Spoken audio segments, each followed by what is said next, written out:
While many observers are concerned that U.S. President-elect Donald Trump could drastically cut funding to the UN at a time when it is overwhelmed with crisis. Well, here in Washington, U.S. President Barack Obama is on Capitol Hill Wednesday to rally Democratic lawmakers to protect his landmark health care legislation. Vice President-elect Mike Pence will be there, too, to talk with Republicans about repealing the program frequently referred to as Obamacare. The dueling meetings highlight one of the major upcoming battles as the White House transitions from Barack Obama to Donald Trump. Meantime, we saw a major flip-flop by Republicans on their first day back at work. We get more on that from VOA's Katherine Gypson.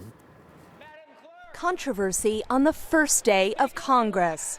Republicans and Democrats sparring as they hold what are usually routine leadership elections.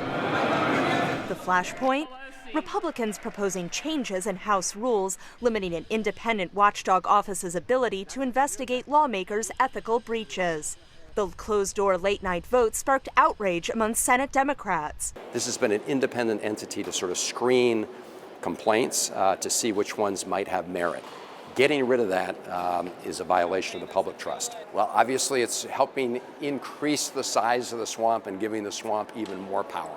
And on her first day on Capitol Hill, freshman Congresswoman Stephanie Murphy saying the changes would scrap accountability for her and her colleagues. I don't think that that's really the tone that we should be setting out on in this 115th Congress. President-elect Donald Trump, who campaigned on the popular line about D.C. corruption, drain the swamp, tweeted the timing wasn't right.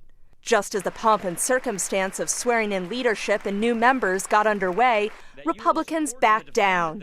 The changes were too big a distraction as Capitol Hill Republicans looked to the hard work ahead. I know we have a lot of work ahead of us, and I don't have any doubt that with a little cooperation, we can make the 115th Congress a productive one that meets the needs of the American people. A message of cooperation echoed by Paul Ryan as he was reelected Speaker of the House. However bright of a contrast that we draw between us, it must never blind us to the common ground that we share. And by Nancy Pelosi as she returned in her role as House Minority Leader. We have the responsibility and the power to lift the lives and the hopes of the American people. But on just this first day of the 115th Congress, the most hopeful signs for the future could be public outcry over the controversy, says former Bush administration ethics czar Norm Eisen. Even the president-elect followed along with that popular tide, and it gives me hope that the American people are up to their responsibilities to do oversight and accountability over one-party rule of the White House and the Congress. A sign that even as Congress moves ahead with an ambitious agenda, Republican leadership will be listening to the voters. Katherine Gypson on Capitol Hill, VOA News.